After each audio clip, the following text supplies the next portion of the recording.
Muy buenos días, jóvenes estudiantes. Quienes habla el licenciado Rommel Gerardo Medina Briones. Vamos a estudiar el curso de Historia del Perú y vamos nosotros a ingresar a lo que corresponde a la etapa republicana propiamente dicha.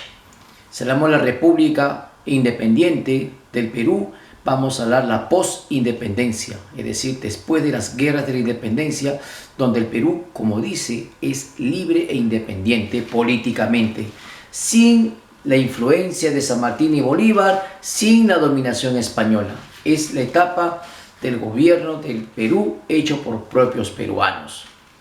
Y justamente estamos nosotros celebrando el bicentenario, ¿no? Estamos en el bicentenario y que por lo tanto, estimados estudiantes, hasta el día de hoy existen problemas de naturaleza política, naturaleza social, institucional en el Perú. Por eso que vamos a hablar justamente de la República Independiente. Pero esta República Independiente surge con problemas. ¿Y cuáles son los problemas que surgen? Justamente es la inestabilidad política.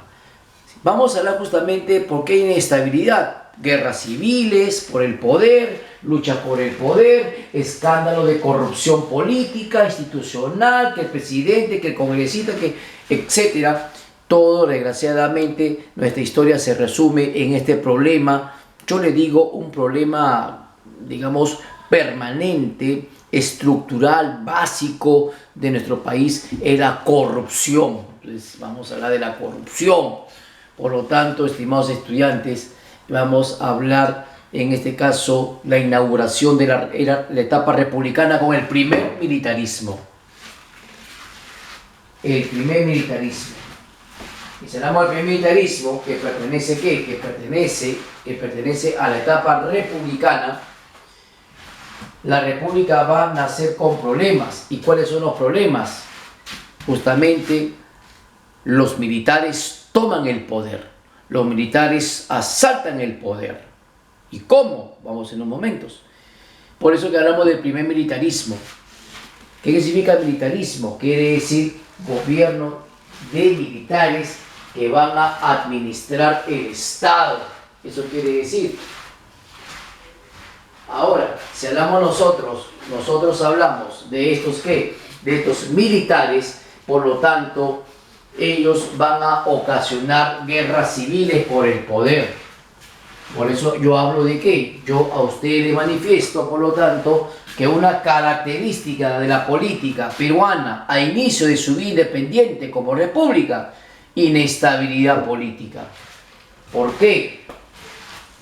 ¿Por qué? Por las luchas entre los caudillos por el poder, la lucha por el poder político, por llegar al Palacio de Gobierno para favorecer ¿qué? Intereses particulares de aliados, partidarios, aliados, ¿de quiénes? De estos caudillos militares, de estos generales del ejército peruano.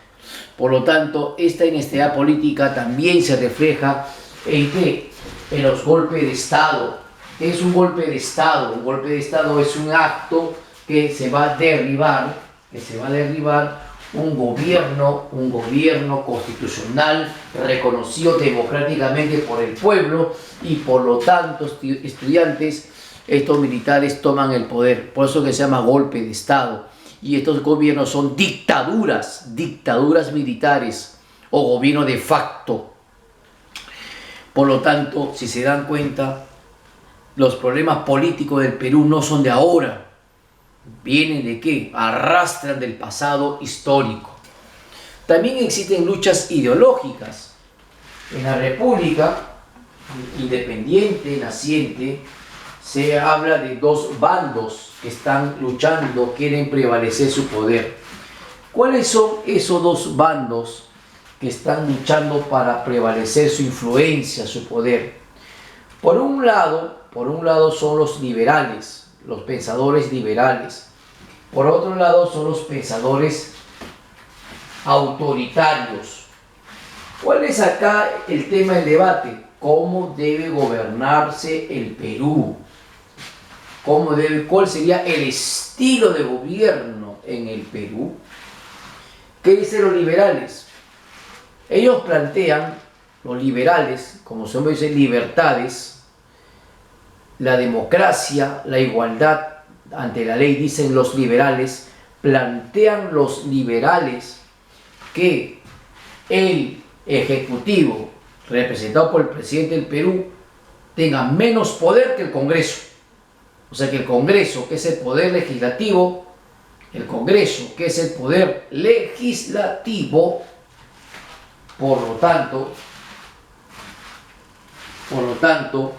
el poder legislativo, que es el Congreso, tendría más poder que el presidente. Que el presidente se subordine, que el presidente de la República se subordine ante el poder del Congreso de la República.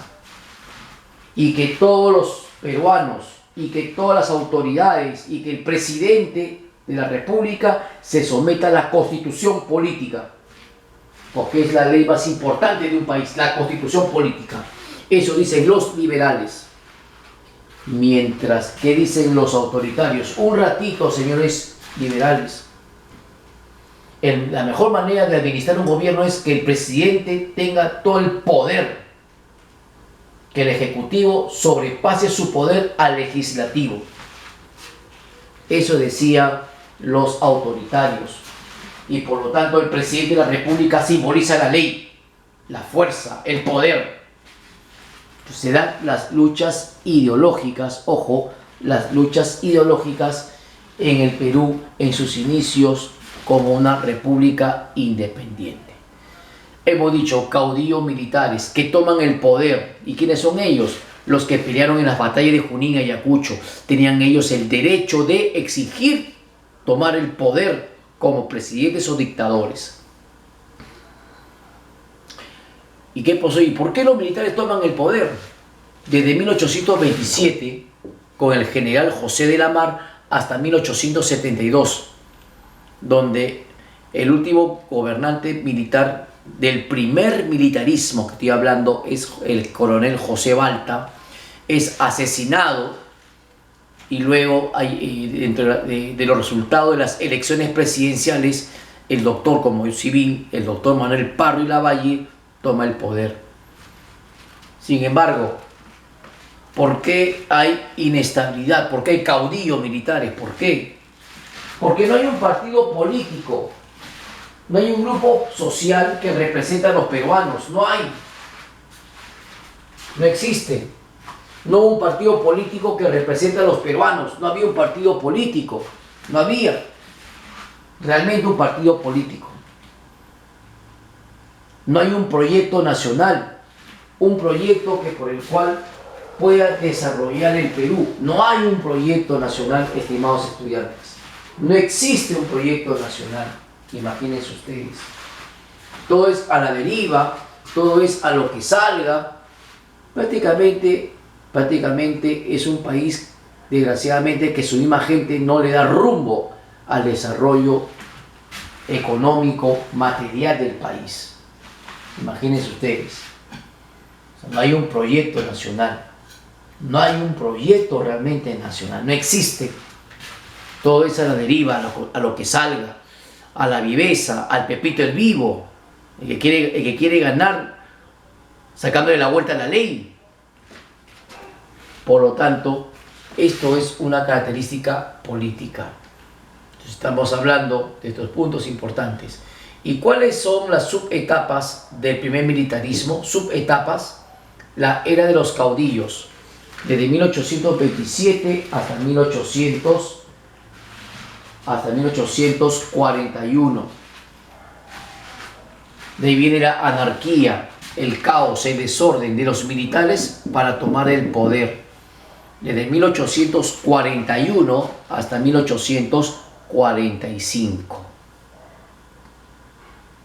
Después de esta anarquía militar viene ¿qué? La prosperidad falaz, o llamado también la era del guano, donde el guano fue la principal riqueza que exportó al mundo, el guano, y cuyo gestor, ¿quién es?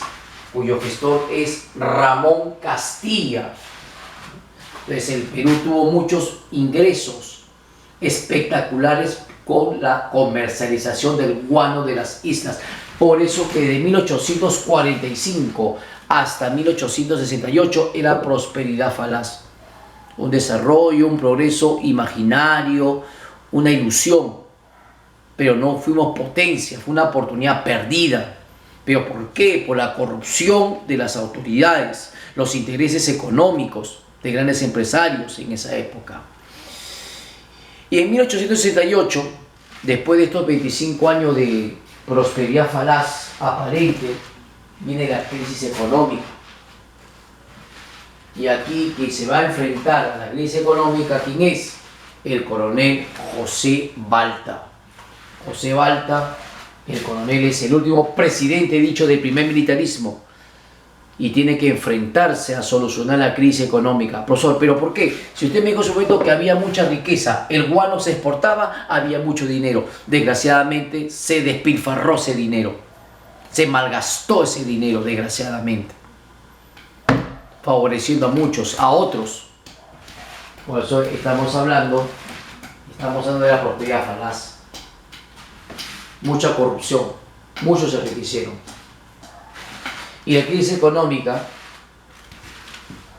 el Perú no tenía ingresos, y lo peor, cierre las puertas al Perú, cierre las puertas. El Perú es un país no negociable, un país endeudado. Por eso que es la crisis económica, que nos va a llevar a futuro a la bancarrota económica, a futuro, y una guerra internacional, la guerra con Chile.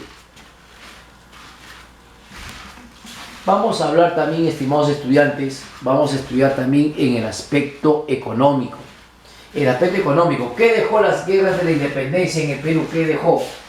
Estimados jóvenes, ¿qué dejó? Dejó destrucción total, destrucción, saqueo, bombardeo de las actividades o centros productivos. Por ejemplo, las minas fueron robadas, saqueadas, destruidas. Los puertos muchas veces han sido bombardeados. O sea que era un momento muy crítico en esa época. E inclusive también se produce otro problema, el endeudamiento económico. El Perú tiene deuda externa. ¿Quién apoyó, qué potencia europea apoyó la independencia del Perú? Fueron los ingleses. Los ingleses. ¿Y por qué el interés? Porque querían que se liberen de España y así tener un mercado asegurado en la compra de materia prima barata para ser llevado a las fábricas inglesas y ser procesado de manera industrial. Por eso que el capitalismo, las inversiones inglesas apoyaron a los patriotas durante las guerras o gestas de la independencia.